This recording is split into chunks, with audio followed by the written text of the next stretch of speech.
भारत का संविधान आज 75 वर्ष का हो गया। 26 जनवरी सन 1950 को भारत ने संविधान को लागू किया था और इसी दिन भारत गणराज्य राज्य बना था। संविधान को लागू करने से पहले अगर हम चर्चा करेंगे भारत की आज़ादी पर तो एक लंबी चर्चा हो जाएगी। लेकिन क्या सच माने में संविधान का जो उद्देश्य है, जो महत्व है और जो अर्थ है आज बरकरार है? आज चूंकि 26 जनवरी है, देश के लिए कहीं ना कहीं आज़ादी के उस महत्व को, उस परिभाषा को आत्मसात करने और दोहराने और उसको समझने की आज एक शुभ दिन है इस घड़ी में।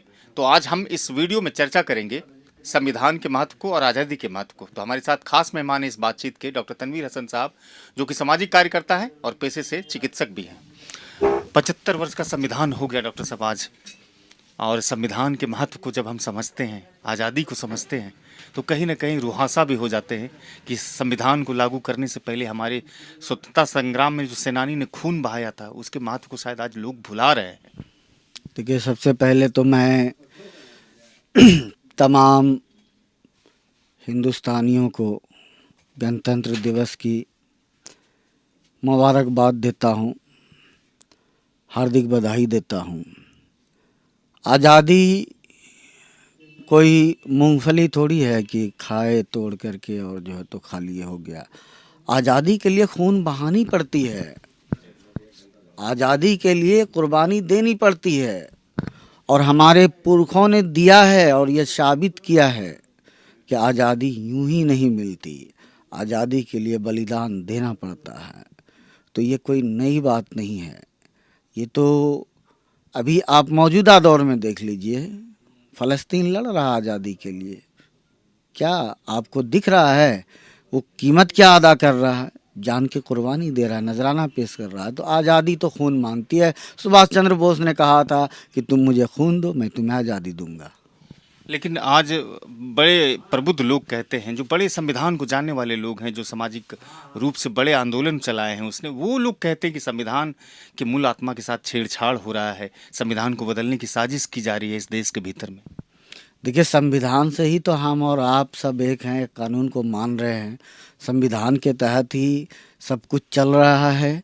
लोगों को क्या चलना है, हमको ड्राइविंग कैसे करना है, ड्राइविंग लाइसेंस मिलेगा तब चलना है। और संविधान को ही मतलब आप ख़त्म करने की बात कर रहे हैं जो है, तो उसकी आत्मा को ही निकाल लीजिएगा तो वो तो किसी चीज़ की आत्मा को निकालिएगा तो वो निर्जीव हो जाएगा, बेजान हो जाएगा।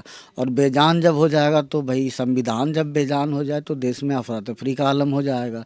तो संविधान की मूल आत्मा से अगर कोई चाहता भी है छेड़छाड़ करना तो उसे नहीं ऐसा करने का सोचना भी नहीं चाहिए, इसलिए कि उनकी खुद की आत्मा जो है वो निकल जाएगी। हमको जो लग रहा है वो संविधान की आत्मा नहीं निकाल सकता है, उनकी ही शरीर जो है तो उनकी आत्मा को और उनकी रूह को छोड़ देगा। भारत का संविधान अकाट्य है, अमूल्य है, उसको नहीं निकाला जा सकता, उसको नहीं बदला जा सकता है। जो भी कोई संविधान की आत्मा, आप जो बोले कि निकालना चाहता है, संविधान की आत्मा से छेड़छाड़ करना चाहता है, संविधान की आत्मा को निकालने वाला, उस संविधान की आत्मा से छेड़छाड़ करने वाले की नीयत मेरे जूते के नोक के नीचे। देश में नफरत का बाजार सजा हुआ है, कहते हैं लोग। जगह जगह हिंसाएं होती है, झगड़ा होता है, जगह जगह पर मारपीट होते हैं। कहीं ना कहीं संविधान पर ही तो कुठाराघात है। संविधान का तो ही कहीं ना कहीं एक तरह के उसके मानने को लेकर के एक जंग छिड़ी हुई है। देखिए, वो सामाजिक तत्व हमेशा से रहा है और हर जगह रहा है। आए कुछ दिनों में जो यहाँ की स्थिति है ये भयावह हो रही है। लोग, हम अपनी इबादत गाहें हैं हमारी, हमको अगर इबादत करना है तो जाके करेंगे। हम दूसरी की इबादत गाह पे जा कर के हम अपना नारा क्यों लगाएंगे?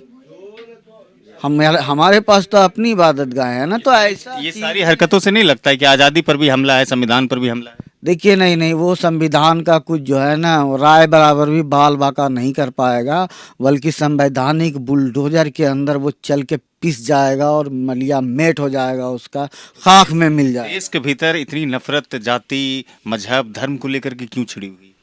देखिए, रवीश कुमार एक बात कहते हैं कि दंगा होता नहीं है, दंगा कराया जाता है। तो आपको ये बात समझना होगा कि ये सब एक साजिश के तहत हो रही है। इसमें जो कि आपको रहनुमा नज़र आ रहा है कि जो हमारी हिमायत करने वाला है वो लोग देश के साथ गद्दारी कर रहे हैं। ये निशाने पर तो मुसलमान ही ना आता है।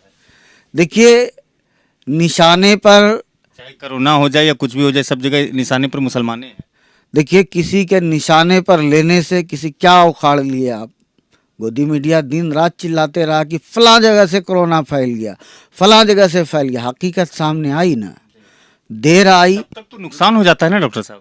देखिए, नुकसान तब तक हो जाता है फौरी तौर के लिए, लेकिन अस्थाई तौर के लिए लोग समझ जाते हैं। और एक दिन आएगा कि ये जो फसादात फैलाने वाले की जमात है, लोग समझ लेंगे। और समझ रहे हैं लोग कि ये झूठी और मक्कार जमात है, इसके बातों में ना रहो। हम लोग जैसे बाप दादा के समय से मिल के चले थे, उस तरह से मिल के ही चलना। हमको गंगा जमुना तहजीब को जोड़े रखना है। हम हिंदू मुसलमान सिख ईसाई सब भाई भाई हैं और भाई भाई की तरह रहना है इस मुल्क में। ये हमारी सोच है और हमारे इलाके में अभी भी यही सोच है। कहीं कोई मतलब बात नहीं आना होगी इंशाअल्लाह ताला।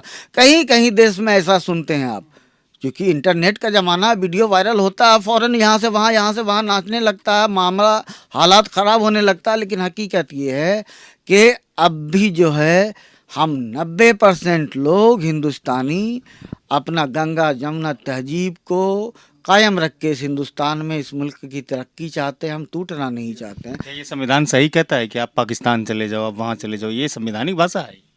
नहीं नहीं, ये अगर कहता है कोई कि आप पाकिस्तान चले जाओ, क्यों भाई, हमको तो जाने की आज़ादी थी ना बंटवारे के समय में। नहीं लगता आपको संविधान पर हमला है? हम तो तब नहीं गए, तो अब क्या जाएंगे? हमने इस हिंदुस्तान की मिट्टी को चुना, यहीं जीना यहीं मरना। ये जो कहता है ना वो संविधान पर हमला, वो तो संवैधानिक बात वो बोलता ही है। उन पर जो कार्रवाई होनी चाहिए वो हो नहीं पा रही है। जो फसादात लोग फैला रहे हैं उस पर जो सख्ती होनी चाहिए वो हो नहीं पा रही है। ये संविधान की गलती नहीं, संविधान तो कार्रवाई का कहता ही है, लेकिन गलती संविधान की नहीं है। नहीं, बिल्कुल नहीं। ये जो संविधान को चलाने वाला जो चोला पहन के कुछ लोग बैठा हुआ है, जिसके हाथ में आप बागडोर दे दिए संभालने का, तो वो जो है तो ऐसा बागडोर चला रहा है जिससे कि मतलब फितना फसाद का अंदेशा बढ़ गया है। लगाम नहीं लगा पा रहे हैं, बेलगाम घोड़ा दौड़ा रहा है। तो बेलगाम घोड़ा अगर दौड़ाएगा तो किसी दिन वो उस घोड़े पर से गिर जाएगा, वो खुद मर जाएगा। शुक्रिया, बातचीत के लिए बहुत बहुत शुक्रिया। बहुत बहुत शुक्रिया। तो ये डॉक्टर तनवीर हसन थे जो कह रहे थे कि संविधान पर हमला करने वाले खुद चकनाचूर हो जाएंगे। संविधान की ना तो मूल आत्मा के साथ छेड़छाड़ कर पाएंगे, ना तो कुछ कर पाएगा। इस देश में मुसलमान इस मिट्टी को चुना है। पाकिस्तान जाने की बात पर वो कहते हैं कि हमने इस वतन की मिट्टी को चुना है और हम यहीं मर के मिट्टी में दफन हो जाएंगे। हमें इस देश से अगाध प्रेम है, हमारे अंदर देश भावना का एक ज्वार भाटा है। स्वाभाविक है कि हम इस देश के लिए मरेंगे भी और मिटेंगे भी। बातचीत अच्छी लगी हो तो साझा कीजिएगा। आज 26 जनवरी के मौके पर आप सभी दर्शकों से, यूट्यूब परिवार और फेसबुक परिवार से मैं आग्रह करूँगा कि हमारे चैनल को थोड़ा जोर लगा के सब्सक्राइब कर दीजिएगा और फॉलो और लाइक ज़रूर कीजिएगा। धन्यवाद।